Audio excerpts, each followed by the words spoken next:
Perfect आर्मोल की cutting के लिए हमें सबसे पहले शोल्डर का हाफ ले लेना है 7.2। इनका फुल शोल्डर 14.5 था। उसके बाद हमें शोल्डर को 12 से डिवाइड करना है। 1.2 पे हमें डाउन लेना है। 12 से डिवाइड करने के बाद 1.2 आता है।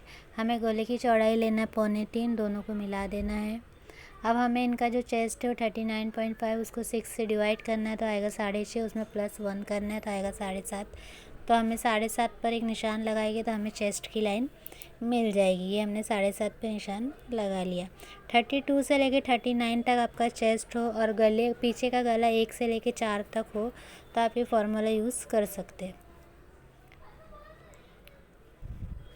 अब यहाँ पर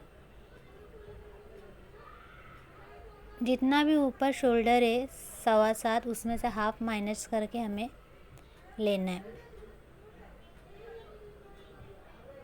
ये देखिए हमने हाफ माइनस करके ले लिया तो 6.25 पे हमने एक निशान लगा लिया। अब ये दोनों को हमें क्रॉस में मिला देना है।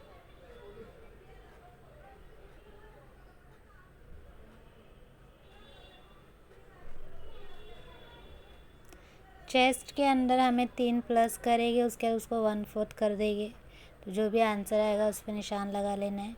अब इस पूरी लाइन का हाफ करना है। जितना भी ऊपर हमारा शोल्डर है उससे 0.25 इंच माइनस करके मिडल में एक निशान लगाना है। नीचे 1/2 इंच माइनस करके लिया था, मिडल में 0.25 इंच माइनस करके लेना है। 0.7 माइनस करके लेना है। दूसरी लाइन हमें उसी निशान से होते हुए लेना है। देखिए नीचे 1/2 इंच माइनस किया, ऊपर 0.25 इंच माइनस किया, 2 लाइन मिल गई। अब जितना यहाँ पर चेस्ट में बच रहा है उतना ही हमें मिडल में निशान लगाना है। यहाँ से 1.5 इंच लेना है और तीनों को मिला देना है। दूसरा निशान भी हमें बिल्कुल वैसे ही लेना, अंदर वाली लाइन से होते हुए, और दोनों आर्महोल के जो बीच का गैप है वो 1/2 इंच होना चाहिए दोनों लाइन के बीच में।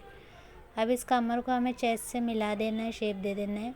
ऊपर से एपेक्स पॉइंट का निशान लगाना है। इनका 11 पर आ रहा है, आपका कितने पर भी आ सकता है। चेस्ट के जो मिडल पॉइंट होता है उसे एपेक्स पॉइंट कहते हैं। तो एपेक्स पॉइंट पर निशान हम इसलिए लगाते हैं क्योंकि वही हमारा मेन चेस्ट का पार्ट होता है, तो वहाँ पर हमें टाइट नहीं होना चाहिए कपड़ा। तो इनका 40 बराबर आ रहा है तो इन्हें टाइट नहीं हो रहा था। अब हम ऊपर जो एक्स्ट्रा कपड़ा हमारा बड़ा होता है ना, जैसे 3 प्लस करके हम निशान लगाते हैं, तो 1/2 इंच हमें माइनस कर देना और नीचे हम 2.5 इंच पर ऐसा क्रॉस में निशान लगा दें। तो देखिए ऊपर से 1/2 इंच हमने जब माइनस किए ना, वहीं से हमें मार्जिन का निशान लेना 1.25 इंच। देखिए यहाँ से भी 1.25 इंच लेना है और इसका हमें हल्का सा राउंड शेप देकर मिला देना है।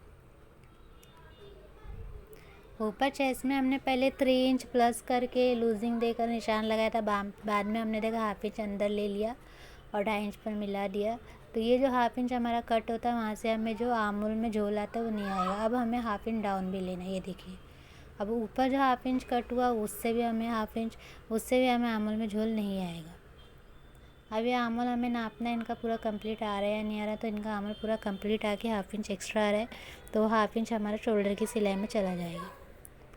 इतना होने के बाद आपके आर्महोल में झोल आ ही नहीं सकता, और अगर फिर भी आए तो एक लास्ट चीज़ फिर से बता दे रही हूँ। अंदर वाले आर्महोल से हमें ऐसे 3.5 इंच का एक निशान लगाना है टक्स के लिए, और दोनों साइड से ऐसे 1.5 इंच का निशान लेकर इसे मिला देना है। इस टक्स के बाद झोल आने का सवाल ही नहीं उठता। इसके अलावा आप कुछ नहीं कर सकते। ये लास्ट चीज़ थी।